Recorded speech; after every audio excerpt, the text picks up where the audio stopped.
राधा देवान पिले आज मैं डिस्कशन करबा पार्ट 3 साहित्य ऑब्जेक्टिव एमसीक्यू केमिति में कोई 50 टी क्वेश्चन नहीं आसबी लास्ट पर वीडियो को वॉच करिवो कारण निहारी मु गारंटी दउची ये होची प्रीवियस ईयर क्वेश्चन मु प्रैक्टिस करबी FA1 FA2 FA3 FA4 ओइथि assessment 1 assessment 2 2023 2022 2021 2020 माने 4-5 वर्ष रो प्रीवियस ईयर क्वेश्चन प्रैक्टिस करबी निहाती मु गारंटी दउची 100 to 100% निहाती क्वेश्चन पढिबो माने पढिबो जहा क्वेश्चन वीडियो को लास्ट में वॉच करिवो ए वीडियो जेते निजर फ्रेंड मान को शेयर करियो कारण गोटे दिन रहा बार बार कहूँ गोटे दिन निहाती तुम 50 स्कोर कर पार वीडियो पूरा फुल पेशेंस रखी लास्ट पर्यंत वाच कर मात्र 30 मिनट लगे 50 टी क्वेश्चन डिस्कशन करने मुझे सेपरेट वीडियो बार बार कहूँ video part 1 part 2 part 3 part 4 निहाती 10 टी 15 टी सेट मुझे रिविजन करी तुम मान रिविजन करी बास तुम कंसिस्टेंसी पूरा वीडियो को लास्ट में वाच कर आस देखिए पार्ट 3 ऑब्जेक्टिव एमसीक्यू साहित्य देखिपार पे मैंने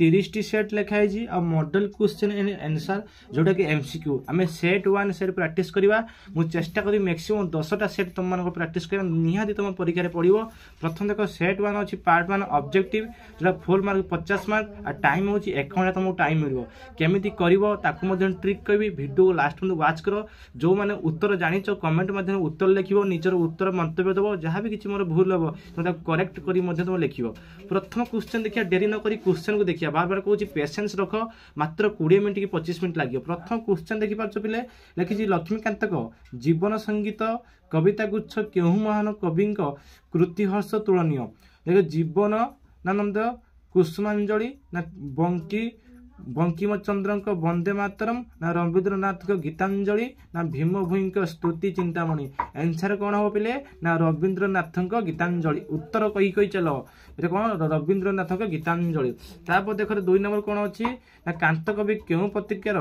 प्रतिष्ठाता संपादक थिले कौटा थिले रे उत्कल साहित्य ना डगर ना मुकुर ना सत्यवादी कौटा पे थिले रे ना डगर रे थिले कौटा थिले ना डगर रे तापर देख मोस्ट इंपोर्टेंट मु कहूँ बार बार कहूँ मात्र 10 टी सेट प्रैक्टिस कर निहाती 45 मार्क 50 मार्क स्कोर करके आसियो प्रतिश्रुति रक्षा करने लगी पृथ्वी को 2 हाथ में टेकी धरी ग्रीस देवता किए थे एटलास ना हेक्टर ना जुपिटर ना प्लूटो किए थे रे ना एटलास थे किए थे ना एटलास 4 नंबर क्वेश्चन देखो जल्दी जल्दी आंसर मत कमेंट रे कह वीडियो बहुत मोस्ट इंपोर्टेंट वीडियो मुझे कहना बार बार निहाती 10 टी सेट प्रैक्टिस कर कारण तुम भल मार्क रख देख ताले गेंगुटी पथर पानी ढाईने तहिरु कौन बाहर नहीं अंगारकाम्ल बाष्प ना चून ना उत्ताप ना अम्लजान कौन बाहर रे ना अम्लजान बाहर नहीं ता देख आलोक उत्ताप शब्द और विद्युत प्रभृति विभिन्न तत्व क्यों विज्ञान अंतर्गत जड़ विज्ञान ना रासायनिक विज्ञान ना जीव विज्ञान ना पदार्थ विज्ञान जल्दी मत कमेंट में वेरी वेरी इंपोर्टेंट रे ना पदार्थ विज्ञान कौन रे ना पदार्थ विज्ञान जानिपारछ ता लिखाई उत्कल आकाश क्यों मानकर कल कलर बल मुखरित शिशु ना नदी ना झरणा ना पक्षी जल्दी मत आंसर कुरे केते नंबर 6 नंबर केते आंसर हम रे ना पक्षी बुझी होजी तापर देख रे 7 नंबर भीम सिंहनाद प्राप्त हेबार उद्देश्य कौन थिला भीम सिंहनाद प्राप्त हेबार उद्देश्य कौन थिला दुर्योधन सह गदा युद्ध करने को शक्ति लाभ करवा ना दुर्योधन को शक्तिहीन करिवारु ना दुर्योधन को भयभीत करने को ना दुर्योधन को व्यास सरोवर बाहर करने को 7 नंबर जल्दी कह ना दुर्योधन को व्यास सरोवर को बाहर करने को कहूँ ये most very very important MCQ मुझे बार बार वीडियो लास्ट में वाच कर टाइम दियो टाइम देने मुझे गारंटी दूसरी तुम 50 एमसीक्यू रहिबो बुझिपारछ तापर देख 8 नंबर क्वेश्चन कौन अच्छी लिखी रावणर संदेह शुणी अंगद क्यों प्रतिक्रिया प्रकाश करथिला जेती सब टप क्वेश्चन बुझिपारछ वेरी वेरी इंपोर्टेंट क्वेश्चन जो परीक्षा पढ़िबो तुम जो कहो रियल क्वेश्चन कौन यही सब रियल क्वेश्चन तुम कहो रियल क्वेश्चन कहीं भी दियंतिनी जहाँ परीक्षा जहाँ तुमको प्रैक्टिस कराऊँ सेट एठू ही क्वेश्चन आसो लिखाई रावण संदेह शुणी अंगद क्यों प्रतिक्रिया प्रकाश करते भूमि को पदाघात कले ना गदारे पर्वत को प्रहार कले ना जोरे अट्टहास्य कले ना शून्य को ब्रजाघात स चापुड़ा प्रहार कले 8 नंबर क्वेश्चन केते ना डी शून्य को वज्रघात स चापुड़ा प्रहार करते मन रखिबो शून्य को ବଜ୍ରାଘାତ କରିଥିଲେ ଏବଂ ଚାପୁଡ଼ା ମଧ୍ୟ କରିଥିଲେ। ତାପରେ ଦେଖ 9 ନମ୍ବର କ୍ୱେଶ୍ଚନ କ'ଣ ଦେଇଛି ନା ଅଙ୍ଗଦଙ୍କ ଶକ୍ତ ଚାପୁଡ଼ା ବାଜିଥିଲେ କେଉଁ ପର୍ବତ ଚୂର୍ଣ୍ଣ ହୋଇଥାନ୍ତା? କିଏ ରେ? ଜଲ୍ଦି ମୋତେ କୁହ। Very very important 9 number question ନା ବିନ୍ଧ୍ୟ ପର୍ବତ।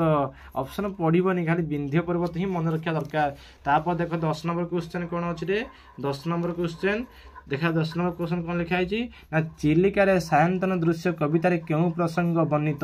कवि सूर्य गीतामुक्त स्मरण ना जीवन प्रति शाश्वत बार्ता ना कवि सौंदर्य चित्तवृत्ति ना सबुगुड़िक। मु बार बार कहूँ 10 नंबर क्वेश्चन मुझे ना जो सबुगुड़िक कारण सबुगुड़िक कौन थे? सबुगुड़िक सब किसी ना कि चिलिकार कवि सूर्य कथा सात बार्ता जीवन सौंदर्य चित्तवृत्ति 11 नंबर क्वेश्चन उत्तर जल्दी जल्दी मतलब कमेंट रे कह। पौरवी मृत्यु को केते वर्ष है? केते वर्ष है? 3 वर्ष ना 5 वर्ष ना 4 वर्ष ना 2 वर्ष? जल्दी जल्दी मत कह, जल्दी जल्दी। आंसर केते 11 नंबर क्वेश्चन आंसर केते? आंसर होची 3 वर्ष। ताले 12 वर्ष होंदे। 12 नंबर देख रे पौरवी स्वामी मी महापात्र पूर्वे क्यों पदरे थिले? आर्मी रे मेजर ना आर्मी रे कैप्टेन ना आर्मी रे कर्नेल ना आर्मी रे सुबेदार? 12 नंबर क्वेश्चन केते कौन थिले रे ना थिले आर्मी रो कैप्टेन थिले। मन रखिबो पौरवी स्वामी मी महापात्र कौन थिले ना आर्मी रो कैप्टेन थिले। ता देखो 13 नंबर क्वेश्चन कौन अछि ना सुब्रतंक ड्राइंग रूम रे कौन परा जाइथिला? टेबुल क्लथ ना पुराना खबर कागज ना प्लास्टिक क्लथ ना पुराना धड़ा कागज? देखिपार 13 नंबर क्वेश्चन भेरी भेरी इंपोर्टेंट रे ना कौन ना पुराना खबर कागज। माने आपको ही पढ़िकारे पढ़िबो प्रैक्टिस करो। मु कहूँ प्रैक्टिस करो। तुम यदि अध घंटे वीडियो देखिबो ना निहाती कहूँ 10टी क्वेश्चन 50टी क्वेश्चन प्रैक्टिस निहाती तुम 10टी क्वेश्चन प्रैक्टिस करियो निहाती पाइबो क्वेश्चन। बार बार कहूँ मुझे जी तुम पार्ट 1 पार्ट 2 पार्ट 3 जी वीडियो अपलोड कर सब वीडियो देख। तापर देख रे कलिंग युद्ध समय कलिंग सम्राट अवस्था किपरि थिला? अरण्य आत्मगोपन करथिले ना दुर्ग मध्य लुचि रही ना छद्म वेश युद्ध परिचालना करथिले ना गभीर असुस्थ थिले? बुझिपार 14 नंबर क्वेश्चन भेरी भेरी इंपोर्टेंट ना गर्भर असुस्थ थिले गभीर अस्तुत थिले। 15 नंबर क्वेश्चन देख रे फाड़ी काठ को सान पतला करने को लेखक काठुरिया को कहीं कहले? ना काठ बोहिबा को सुविधा हेबो ना काठ कम खर्च हेबो ना तांकर चुली सान ना फुरफुर जड़बार? 15 नंबर क्वेश्चन ले भेरी भेरी इंपोर्टेंट क्वेश्चन ना तांकर चुलीटा कौन थिला ना सान थिला? कौन थिला रे पिले ना सान थिला। तारे शुद्ध शब्दटी चिन्ह ग्रामर पड़ी आसला रे। बुझिपार ये हूँ ग्रामर पाठ मोस्ट इंपोर्टेंट पाठ लगे शुद्ध शब्दटी चिन्ह लगे पौरहित्य पौरहित्य तार पौरहित्य पौरहित्य। बुझिपार माने कोटा शुद्ध मते कहले तुम जिते पाठ पढ़ीच। 16 नंबर क्वेश्चन कौन हम ना पौरहित्य। बी नंबर टा ठीक अच्छे पिले बार बार कहूँ प्रैक्टिस करियो प्रैक्टिस जहाँ पकाउछ अपलोड वीडियो ताको प्रैक्टिस कर। 7 नंबर कौन देछि केउं शब्द ठीक भाव लिखा जाई नाही? षाण्मासिक ना प्रत्यह ना दिगंबर ना गिरीश? 7 नंबर क्वेश्चन ले भेरी भेरी इंपोर्टेंट ना गिरीश रे। बुझिपार तापर देखो निम्नोक्त केउं शब्द रे समासगत अशुद्धि रही? उज्जवल ना निरोध ना अनुसया ना अपदस्थ? कोटा रे ना 8 नंबर क्वेश्चन ले कोटा रे ना निरोध? बुझिपार 19 नंबर क्वेश्चन कौन कही ना जहाँ करवा उचित ताहा कर या संक्षेप प्रकाश कने हेबो कर्तव्य कर। यही संक्षेप कहार सहायता नि जाइछि? 19 नंबर क्वेश्चन ना कुदंत ना तदित ना समार्थबोधक शब्द ना समास? भेरी भेरी इंपोर्टेंट 19 नंबर क्वेश्चन भेरी भेरी ना कुदंतर साहाय्य नि प्रैक्टिस। मुझे जिते प्रैक्टिस कर सेते तुम भल होइका जीवो। तापर देखिया पिले केते नंबर क्वेश्चन रे ना होउची 20 नंबर क्वेश्चन। देखि पारछ पिले 20 नंबर क्वेश्चन ए प्रकार जे तुम दृष्टि वाक्य केते प्रकार छाड़ी जीवन ये क्वेश्चन केते प्रकार पिले 2 प्रकार ना 3 प्रकार ना 4 प्रकार ना 5 प्रकार? 20 नंबर क्वेश्चन केते प्रकार रे बार बार कहूची ना 5 प्रकार। कार्यात्मक दृष्टि वाक्य होची 5 प्रकार। क्वेश्चन टी पढ़ी खाली जीव लिखि दे पड़ी आसीओ। बुझि पारछ क्वेश्चन टी पढ़ी खाली जीव लिखि दे पड़ी आसीओ।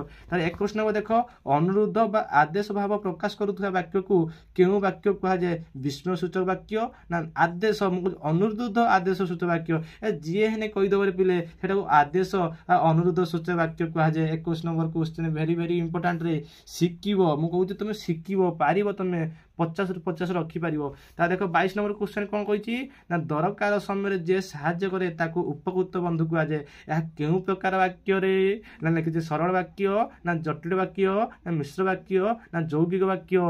22 नंबर क्वेश्चन देखो वेरी वेरी इंपोर्टेंट ना जटिल वाक्य रे। ता देखो 23 नंबर कौन कही ना वाक्य रे व्यवहार करा जाउथा पद गुड़िक पारस्परिक संबंध को कौन कहुए योग्यता ना आकांक्षिका ना आसक्ति ना पद विन्यास। देखि पाछ तो केते नंबर रे ना 23 नंबर वेरी वेरी इंपोर्टेंट रे।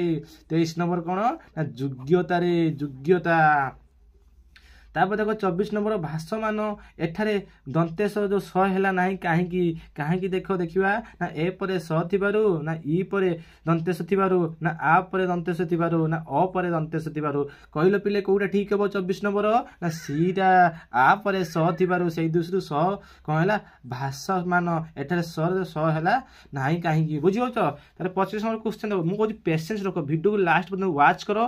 देखो मात्र कहू मात्र 20 मिनिट 25 मिनिट टाइम दियो मु तुम 10 टी 5 टी 15 टी लेखा सेट तुम प्रैक्टिस कर निहाती जीव परीक्षा हॉल करिकी ही आसीबो। ता देखो 25 नंबर केहुटी सत्यविधि नियम रे व्यतिक्रम अटे अनुसरण ना प्रसाद ना अवसाद ना Nishad. 25 number question very very important ना होची अनुसरण बुझीला बेले। तापर देखिया 26 नंबर क्वेश्चन केते नंबर क्वेश्चन रे 26 नंबर देखि कवि कहा को आश्रम धात्री बोली कहि चंदे केही छाड़ी के क्वेश्चन को जीवनी देखाई छी अनुकमा सीता ना उषा ना तमाशा। जल्दी जल्दी मते कहि दियो यार आंसर केते ना तमसा को कहि चंती कवि कहा को आश्रम धात्री बोली ए क्वेश्चन छाड़ीबनी बार बार कहि दोची। तार अरुण कसाय वास यार अर्थ कोन रे ना सुगंधित द्रव्य ना नाल रंगर पाटवस्त्र ना सूर्य देवता परिधान ना उदित सूर्य रश्मि। 27 number question very very important रे कौन ना लाल रंगर पाटवस्त्र अरुण कसाय वास या अर्थ होची लाल रंगर पाटवस्त्र। तापर देखो 28 नंबर केउठारे चरण थापी अमर संगीत ज्ञान करिथारु कवि सर्वहरा मानकु आह्वान देई करिजंती कौन लिखाई बिले ना मरण द्वारे ना मोहमाया द्वारे ना पीड़न द्वारे ना शोषण द्वारे। 28 नंबर क्वेश्चन बार बार कहूची वेरी वेरी इंपोर्टेंट। 28 नंबर कौन हम आंसर ना होची मरण द्वारे हम कौन हम ना मरण द्वारे। तापर देखो 29 नंबर जागवंदना हरा कवितारे कवि केउठारे आलोकर धारा खेळाइबाकू कहिचंती अंधकार मध्यरे ना लघ्य जीवन रे ना लोकमानक मध्यरे ना निघंज अरण्य रे। देखि पारछो 29 number very very very very important. 29 number जोला वेरी वेरी कहूच ना ताकि अधिक प्रैक्टिस कर दबो लिखाई छी लक्ष्य जीवन रे निहाती परीक्षा रे पड़िबो। तापर देखो 30 नंबर चित्त विनोदन निमंते माटीमा नदी समुद्र रे कोन भरी देखाउ नुआ सपन परी ना मधुर संगीत परी ना हस कथा ना सुख संपद। उत्तर 23 नंबर जल्दी मते आंसर को ना कोन हबो देखि पारछो हस कथा परी बुझी पारछो। तापर देखो 31 नंबर कोन कहजी ना प्रगतिवादी आभिमुख्य को नहीं किए कविता रचना करते गोदावरीश महापात्र ना अनंत पट्टनायक ना लक्ष्मीकांत पट्टनायक ना लक्ष्मीकांत महापात्र ना वैकुंठनाथ पट्टनायक। जल्दी आंसर कह दियो किए लिखिते प्रगतिवादी आभिमुख्य नहीं किए कविता रचना करते ना 31 number very very important question जोड़ा कहते अनंत पट्टनायक जी लिखिते कौन ना अनंत पट्टनायक। तार 32 नंबर देखरे ना पुण्य जन्मभूमि और पुण्य देवालय को उद्धार करने द्वारा मानवजीवी सफल हुए कहार अभिमत ना नीलकंठ दास ना मधुसूदन दास ना गोपबंधु दास ना गोदावरीश मिश्र। 32 नंबर कई छाड़बनी पढ़ी रे ए वर्ष क्वेश्चन पढ़ी 32 नंबर छाड़ी कई जीवन। 32 नंबर कौन हम पिले उत्तर जल्दी मत कही दियो ना गोपबंधु दास रे गोपबंधु दास। 33 नंबर कौन अच्छी ना मनुष्य को स्पर्श मात्र के बदलाई देवार शक्ति कहार थिला ना गांधी ना जिन्ना ना अशोक ना बुद्ध। 33 नंबर कौन कही ना बुद्ध रे जहाँ को सी छुले तार भविष्य सी चेंज कर दौले। बुद्ध हूँ गौतम बुद्ध जी कि बहुत बड़ ज्ञानी थे बुझीपार। तापर देख 34 नंबर क्वेश्चन देख वीडियो लास्ट मतलब वाच कर मु जानी शुणी तुम मजार मजार गीत गाई गाई पढ़ाऊँ तुमको गोटे इंटरेस्ट लगे 20 मिनट भितर पाठ सरीज बुझीपार। तापर देख रे 34 नंबर कौन लिखी ना सतीश ढाब ଠାବ କରିବା ଲାଗି କେଉଁ ସ୍ଥାନକୁ ମହାବୀର ହନୁମାନ ଏକା ଲମ୍ଫକେ ସମୁଦ୍ର ଲଙ୍ଘିଥିଲେ ରେ? ଜୟ ହନୁମାନ ଯାଇପାରୁଛ ତ? ଦେଖ କହୁଛି ରାମେଶ୍ୱର ନା ପରବନ୍ଦର ନା କନ୍ୟାକୁମାରୀ ନା ଭାରତ ବର୍ଷରେ ଶେଷ ଭୂଖଣ୍ଡ। Very very important question. 34 number question ରେ 34 ନମ୍ବର ବୁଝିପାରୁଛ? ଆନ୍ସର ଜଲ୍ଦି করে କେତେ ହବ ନା ଡି ଭାରତ ବର୍ଷର ଶେଷ ଭୂଖଣ୍ଡ। ତା ଦେଖ 35 ନମ୍ବର ମହାତ୍ମା ଗାନ୍ଧୀ ମାତୃଭାଷାକୁ କେଉଁପରି ମୂଲ୍ୟବାନ ମନେ କରୁଥିଲେ? ଅନ୍ନ ବସ୍ତ୍ର ମାତୃସ୍ତନ୍ୟ ମାତୃସ୍ନେହ ଧାତ୍ରୀ। 35 ନମ୍ବର କ୍ୱେଶ୍ଚନ। ମୁଁ ଗୀତ ଗାଇ ଗାଇ ପଢ଼ଉଛି ତମକୁ, କାରଣ ତମେ ଟିକେ ମଜା କିନା ପାଠ ପଢ଼। 35 ନମ୍ବର କ'ଣ ଅଛି ନା 35 ନମ୍ବର ଏଇଆ ଅଛି, କ'ଣ ଅଛି ନା ମାତୃସ୍ତନ୍ୟ ପରି ନିଜର ମହାତ୍ମା ଗାନ୍ଧୀ ମାତୃଭାଷାକୁ ବହୁତ ଭଲ ପାଉଥିଲେ, ନିଜର ମା ପରି ମାତୃଭାଷା ଭଲ ପାଉଥିଲେ। ତାହେଲେ ମଦନପୁର ମୌଜା ଓ ନଟ ବରବାବୁଙ୍କ ମୌଜାର ସୀମା କିଏ ଚିହ୍ନଟ କରୁଥିଲା? ନା ବାଉଁଶବାଡ଼ି ନା ପୁରାତନ ଶିବ ମନ୍ଦିର ନା ପ୍ରକାଣ୍ଡ ବରଗଛ ନା ପ୍ରକାଣ୍ଡ ଅଶ୍ୱତ୍ଥ ଗଛ। 36 ନମ୍ବରରେ ପିଲେ 36 ନମ୍ବର ଉତ୍ତର ଜଲ୍ଦି କହିଦିଅ। କ'ଣ ଲାଗିଛି ନା ପ୍ରକାଣ୍ଡ ବରଗଛଟି ତାଙ୍କୁ କ'ଣ କହୁଥିଲା ନା ମଦନପୁର ମୌଜା ଓ ନଟବର ବାବୁଙ୍କ ମୌଜାର ସୀମା ସିଏ ଚିହ୍ନଉଥିଲା କିଏ ରେ? ନା ହେଉଛି ପ୍ରକାଣ୍ଡ ବରଗଛ। ତାପରେ ଦେଖ 37 ନମ୍ବର ପାପ ଅନ୍ୟାୟ ଓ ଅନାଚାର ମଧ୍ୟରେ କିଏ ମନ୍ଦିର ଭିତରେ ନାହାନ୍ତି? ନା ଠାକୁର ନା ପୂଜକ ନା ବିଗ୍ରହ ନା ଭକ୍ତ। 37 ନମ୍ବର ବହୁତ ଇମ୍ପୋର୍ଟାଣ୍ଟରେ ନା ଠାକୁରରେ ପିଲେ କିଏ ରେ? ନା ଠାକୁର। ତାପରେ ଦେଖ ପିଲେ କ'ଣ ଅଛି ନା 38 ନମ୍ବର ବରଗଛ ସହସ୍ର ବାବୁ ମେଲେଇ ତାର ସନ୍ତାନକୁ କେଉଁପରି ଆଲିଙ୍ଗନ କରୁଛନ୍ତି? ପଢ଼ିଛି କ୍ୱେଶ୍ଚନ ପଢ଼ିଛି, ଜୀବ କରିକି ଆସିବ। ଲେଖା ହେଇଛି ଉଦ୍ଧାର ପିତା, ସ୍ନେହୀ ଭାତା, ସ୍ନେହମୟୀ ଜନନୀ, ବାତ୍ସଲ୍ୟମୟୀ ଭଗିନୀ। ଜଲ୍ଦି ମୋତେ ଆନ୍ସରଟି କହିଦିଅ। 38 ନମ୍ବର କ୍ୱେଶ୍ଚନ କେତେ ନମ୍ବରରେ? 38 ନମ୍ବର। ଦେଖିପାରୁଛ ସ୍ନେହମୟୀ ଜନନୀ ପରି ତାକୁ ଭାବୁଥିଲେ, ଆଲିଙ୍ଗନ କରୁଥିଲେ। ସ୍ନେହମୟୀ ଜନନୀ, ମାତୃମୟୀ ଜନନୀ, ସ୍ନେହମୟୀ ଜନନୀ। ବୁଝିପାରୁଛ? 39 ନମ୍ବରରେ ପିଲେ କେତେ ନମ୍ବରରେ? 39 ନମ୍ବର। କ'ଣ ଲାଗିଛି ନା ଚୂର୍ଣ୍ଣ ବିହୀନ କୋଣାର୍କ ମନ୍ଦିର ନିକଟରେ କିଏ ଏକାକୀ ପଦଚାରଣା କରୁଥିଲେ? ଶିବେଇ ସାନ୍ତାରା ନା ହେଉଛି ନରସିଂହ ଦେବ ନା ବିଶ୍ୱ ମହାରାଣା ନା ଧରମା। ଭେରି ଇମ୍ପୋର୍ଟାଣ୍ଟ କ୍ୱେଶ୍ଚନରେ 39 ନମ୍ବର ବାର କହୁଛି। 39 ନମ୍ବର କିଏ ରେ? ନା ବିଶ୍ୱ ମହାରାଣାରେ। ବାର କହୁଛି, ପ୍ରାକ୍ଟିସ କରିଦେବ। କାହାର ଦକ୍ଷିଣ ବାହୁ ଘନ ଘନ କମ୍ପି ଉଠୁଥିଲା? କାହାର ଦକ୍ଷିଣ ବାହୁ ଘନ ଘନ କମ୍ପି ଉଠି ପଡ଼ୁଥିଲା ରେ ପିଲେ? ଜଲ୍ଦି ମୋତେ ଆନ୍ସର କହିଦିଅ। କାହାର ରେ ପିଲେ? ନା ହେଉଛି ବିଶ୍ୱ ମହାରାଣାର ଘନ ଘନ ବାହୁ। ବୁଝି ହେଉଛି? ତାପରେ 41 ନମ୍ବର ଦେଖ ପଦ ସଂହତିରେ ଉପମାବାଚକ ଶବ୍ଦ ବ୍ୟବହାର କଲେ କ'ଣ କୁହାଯାଏ? ଏବେ ପଳେଇ ଆସିଲା ମେନ୍ ପାଠ ହେଉଛି ଗ୍ରାମାର ପିଲେ। ବୁଝି ହେଉଛି? କ'ଣ କହିଛି ନା କ୍ରିୟାହୀନ ରୂଢ଼ି ନା କ୍ରିୟାଯୁକ୍ତ ରୂଢ଼ି ନା ତୁଳନାତ୍ମକ ରୂଢ଼ି ନା କୌଣସି ନୁହେଁ। ବୁଝିପାରୁଛ? 41 ନମ୍ବର ମୁଁ କ'ଣ କହିଥିଲି ନା ହେଉଛି ତୁଳନାତ୍ମକ ରୂଢ଼ି। କ'ଣ କହିଛି ଆଉ ଥରେ ପଢ଼ିଦେବା। ଲେଖାଛି ପଦ ସଂହତିରେ ଉପମାବାଚକ ଶବ୍ଦ ବ୍ୟବହାରକୁ କ'ଣ କୁହାଯାଏ? ନା ତୁଳନାତ୍ମକ ରୂଢ଼ି କୁହାଯାଏ। ମନେ ରହୁଛି ତ? ଏବେ ଦେଖ 42 ନମ୍ବର ଚାଲିଲା ଶଗଡ଼ରେ ହାତ ଦେବା। ଭେରି ରୂଢ଼ି ପକେଇଛି ରେ। ଏଇ ରୂଢ଼ିର ଅର୍ଥ କ'ଣ? ଅବସ୍ଥା ଅସମ୍ଭାଳ ହେବା ନା ଅତି ଦୁଷ୍ଟାମି କରିବା ନା ସର୍ବନାଶ ହେବା ନା ବିପଦକୁ ଡାକି ଆଣିବା। ଦେଖରେ ଭେରି ଇମ୍ପୋର୍ଟାଣ୍ଟ 42 ନମ୍ବର କେହି ଛାଡ଼ିବନି ରେ। ଅତି ଦୁଷ୍ଟାମି କରିବା, ଚଳନ୍ତା ଗାଡ଼ିରେ ହାତ ମାରିଦେବା। ଯିଏ ଟାଉଟର ହେଇଥିବ ସେ ଗାଡ଼ିରେ ହାତ ମାରିବ। ଦେଖିପାରୁଛ? ଅତି ଦୁଷ୍ଟାମି କରିଥିଲା।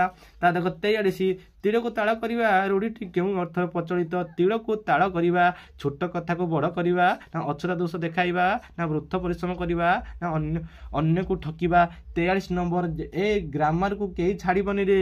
କ'ଣ ନା ଛୋଟ କଥାକୁ ବଡ଼ କରିବାଟା ତା କାମ। ବୁଝିପାରୁଛ? ତାପରେ ଦେଖ 44 ନମ୍ବର ଡେଶ ମଣିକକୁ ପ୍ରକୃତ ଶାନ୍ତି ଦିଏ ନା ଉପଯୁକ୍ତ ରୂଢ଼ି ଦ୍ୱାରା ଶୂନ୍ୟ ସ୍ଥାନ ପୂରଣ କର। ଝାଡ଼ ବୁହା ଧନ ନା ତେଲିଆ ମୁଣ୍ଡରେ ତେଲ ନା ସୁଅ ମୁହଁରେ ପଡ଼ିଆ। ତାପରେ କପାଳ ଲିଖନ ଭାରି ଦେଖ କ୍ୱେଶ୍ଚନ ଦେଖି ଉତ୍ତର ପଡ଼ି ଆସୁଛି। ଡେଶ ମଣିକ ପ୍ରକୃତ ଶାନ୍ତି କରିଥାଏ ପିଲେ ନା 44 ନମ୍ବର। ଉତ୍ତର ଜଲ୍ଦି ମୋତେ କହିଦିଅ ରେ ପିଲେ। 44 ନମ୍ବର ଅଛି ନା ଝାଳ ବୁହା ଧନ, ଯେଉଁଟା ତୁମେ ଖଟିକି ଅର୍ଜନ କରିଥିବ ସେଇ ଧନରେ ପେଟ ପୁରା ତୁମେ ଆରାମସେ ଶାନ୍ତିରେ ଶୋଇପାରିବ, ଖାଇପାରିବ। ସେଇ କ୍ୱେଶ୍ଚନ ପକାଉଛି ପରୀକ୍ଷାର। ବୁଝିପାରୁଛ? 45 ନମ୍ବର କ୍ୱେଶ୍ଚନ ଦେଖ ଯେମିତି ଠାକୁର ସେମିତି ପୂଜା। ଲୋକବାଣୀଟିର ଅର୍ଥ କ'ଣ? ଦେଖ ଗୁଣ ଘେନି ଆଦର, ପରିସ୍ଥିତି ସହିତ ଖାପ ଖୁଆଇବା ନା କ୍ଷୁଦ୍ର ମଧ୍ୟରେ ଭୟଙ୍କରତା ନା ବିଧି ନିର୍ଦ୍ଦେଶରେ ମନୁଷ୍ୟ ପରିଚାଳିତା। ଯେମିତି ଠାକୁର ସେମିତି ପୂଜା। ଲୋକବାଣୀ ପଡ଼ିଛି ରେ ପିଲେ। ଲୋକବାଣୀ କ'ଣ ହେବ ଅପସନ? ନା ଏ ଠିକ୍ ହେବ ନା ବି ଠିକ୍ ହେବ ନା ସି ଠିକ୍ ହେବ? ଜଲ୍ଦି ମୋତେ ଆନ୍ସର କହିଦିଅ ରେ ପିଲେ। ନା ଏ ସାରେ ଠିକ୍ ହେବ। ଗୁଣ ଘେନି ଆଦର। ବୁଝି ହେଉଛି? ଏବେ ଦେଖିବା ଆମେ 46 ନମ୍ବର କ୍ୱେଶ୍ଚନ। ଭେରି ଇମ୍ପୋର୍ଟାଣ୍ଟରେ ସରି ଆସିଲାଣି। तापर देख कौन लिखाई ना बलराम दास जगमोहन रामायण क्यों छंदरे रचित देख छंद पड़ू छंद अलंकार सब उपमा लिखी कौन राम केरी ना गुजरी ना विरास केदार दांडीभूत कौटा पड़ी 46 नंबर देख 46 नंबर ना सारे ना दांडीभूत कौटारे ना दांडीभूत प्रसवण शैले कले बसती धौमित्री संगे प्रभु राघवती या क्यों छंदरे रचित राम केरी ना विभास केदार ना बंगाश्री ना शंकराभरण मु कहूँ छंद शिखिदब पिले 47 नंबर भेरी भेरी ग्रामर जो पढ़ो पूरा टप देखी देख ना विश्वास केदार आउ थे ग्रामर बोकी पढ़ी दियो आज विनार्थ बोधक एक प्रकार शब्द बारंबार आवृत्ति क्यों अलंकार कहा जाए रे पिले जमक ना श्लेष ना अनुप्रास ना उपमा जल्दी कही दियो 48 नंबर ये कह चॉकलेट खाइब कौन लिखा है ना जमक बुझी तापर देख उपमा उपय उभय सादृश्य वर्णना करागले सेठारे क्यों अलंकार हुए ना रूपक ना उपमा ना तत्प्रेक्षा ना अनुप्रासा जल्दी मते आंसर कही दियो 49 नंबर कौन रे ना उपमा देख लास्ट क्वेश्चन पड़ी आसला 50 नंबर क्वेश्चन ने कौन लिखला ना उपयुक्त पद्यांश अबा की प्रकार पद अबा की प्रकार पद रूपकवाचक शब्द ना उपमावाचक शब्द ना अनुप्रासकवाचक शब्द ना उत्प्रेक्षावाचक शब्द 50 नंबर जी कह सी ये विनर हम कौन कही 50 नंबर आउ थे पढ़ी दियो उपयुक्त पद्यांश अबा की प्रकार पद भेरी भेरी इंपोर्टाट रे पिले भेरी भेरी इंपोर्टाट ना सारे ना डी सारे थिक उत्प्रेक्षावाचक शब्द पिले आज 50 टी क्वेश्चन प्रैक्टिस करदे नेक्स्ट पार्ट 4 वीडियो रे हमें फिर नेक्स्ट सेट 2 प्रैक्टिस करबा।